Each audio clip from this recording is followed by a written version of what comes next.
Assalamualaikum warahmatullahi wabarakatuh. Pada kesempatan kali ini kita akan membahas tentang step ketiga istilahnya dari serangkaian proses PCR. Ya, jadi tadi kita sudah bahas ada sebelumnya di video sebelumnya, di materi sebelumnya kita sudah bahas tentang isolasi DNA, kita sudah bahas tentang PCR. Maka pada kesempatan ini kita akan membahas step yang ketiga, yaitu elektroporesis agarose untuk PCR. Nah, jadi ini adalah sebenarnya materi utama lah, istilahnya step utama dari proses PCR itu sendiri, yaitu untuk visualisasi. Ya, jadi hasil dari kita melakukan isolasi DNA, kemudian amplifikasi perbanyakan DNA, maka pada elektroforesis ini nanti dia akan divisualisasi, kelihatan. Nah, ya, jadi demikian. Nah, berikut adalah alat dan bahan ya yang kita gunakan pada proses elektroporesis gel agarose. Yang pertama yang kita gunakan adalah tentunya agarose. Jadi agarose ini bentuknya biasanya adalah serbuk. Ya, bentuknya biasanya serbuk, nanti kita buat ya menjadi semacam dia cair, kemudian ketika dia sudah didinginkan dia menjadi seperti agar-agar. Nah, makanya ini sering disebut sebagai agarose, gel agarose. Nah, inilah yang nanti menjadi media, menjadi tempat untuk melakukan running ya elektroporesis, ya, melihat ekspresi daripada DNA atau gen ya. Jadi kurang lebih demikian. Ini namanya adalah buffer, TAE buffer ya, TAE buffer. Ini TAE buffer 10 kali. Jadi nanti bisa kita encerkan, karena yang kita pakai itu TAE buffer 1 kali ya. Jadi ini bisa kita encerkan 10 kali. Jadi kurang lebih demikian.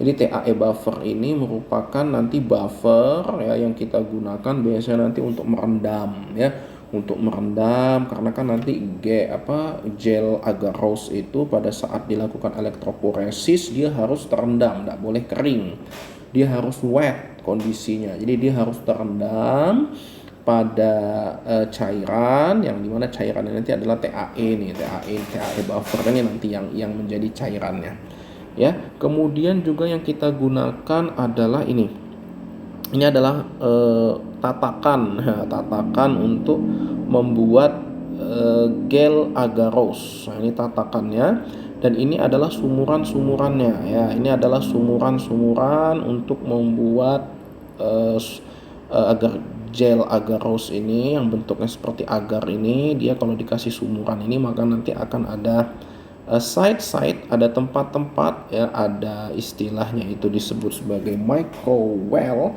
Nanti bisa dimasukkan sampel-sampel di sini, nanti sampel-sampel hasil PCR tadi dimasukkan. Ini untuk sampel 1, ini sampel 2, sampel 3, sampel 4 dan lain sebagainya. Nanti dimasukkan ya. Jadi sisiran ini fungsinya sebenarnya sebagai guidance, sebagai istilahnya pemandu untuk memasukkan sampel hasil PCR ke dalam gel agarose ya. Kemudian ini ethidium bromide ya. Ini ethidium bromide. Nah, ini ethidium bromide biasanya ini nanti untuk visualisasi ya, untuk visualisasi ya, dipakai untuk visualisasi biar kelihatan band-bandnya itu warnanya, biar kelihatan terang gitu. Ini adalah microwave. Nah, jadi microwave ini juga nanti kita gunakan, alat yang kita gunakan untuk membantu nanti dalam proses elektroporesis gel agarose. Jadi ini adalah alat bahan sederhana sebenarnya ya, tidak terlalu sophisticated, tidak terlalu advance alat yang digunakan. Nah, ini jadi kan tadi saya bilang agarose itu akan kita buat, kan tadi bentuk aslinya serbuk ya, bentuk asli agarose ini kan serbuk. Nah, nanti dia akan kita buat ya menjadi cairan, nanti didinginkan, begitu didinginkan dia akan menjadi seperti agar-agar.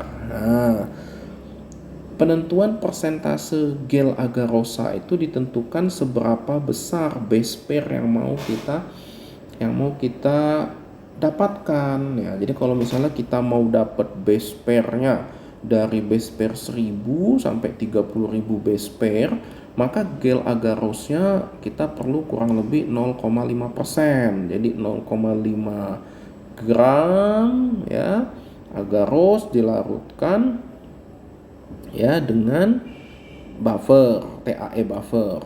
Nah, misalnya demikian, kita mau yang buat 0,5%, maka ambil 0,5 gram agaros larutkan dalam 100 ml buffer TAE tadi misalnya. Itu untuk mendapatkan ukuran base pairnya 1000 sampai 30.000 base pair.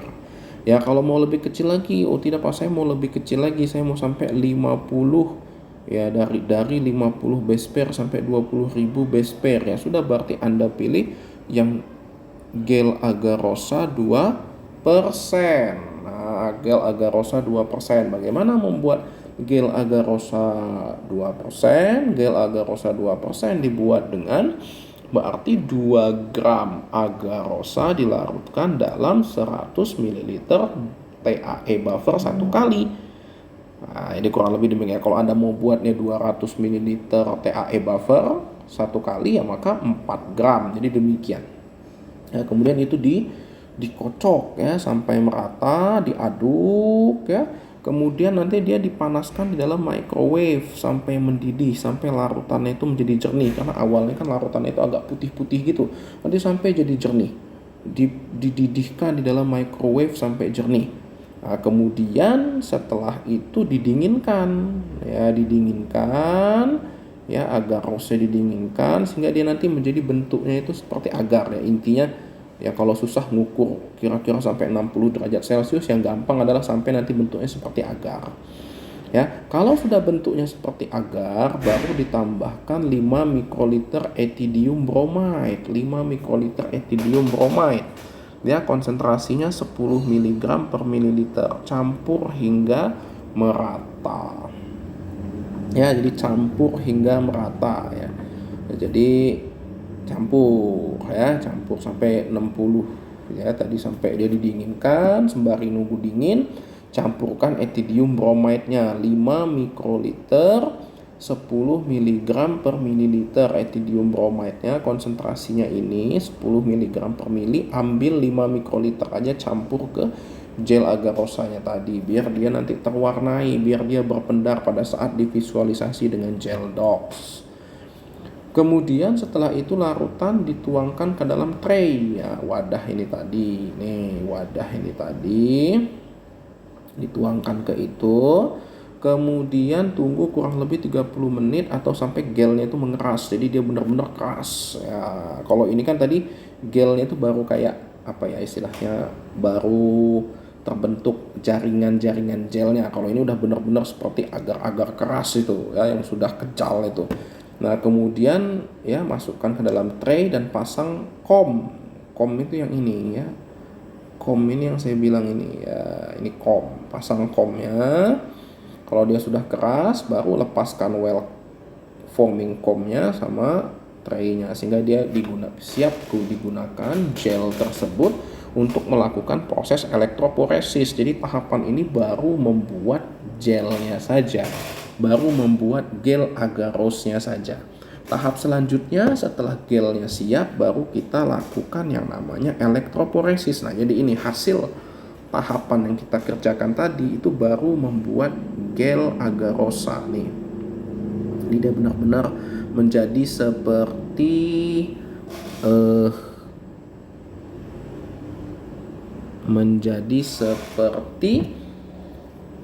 kenyal. Jadi dia benar-benar kenyal, kejal di sini seperti agar-agar. Nah, kurang lebih demikian. Jadi gel agaros namanya. Oke, tahapan selanjutnya kita baru lakukan yang namanya elektroforesis. Nah, ya.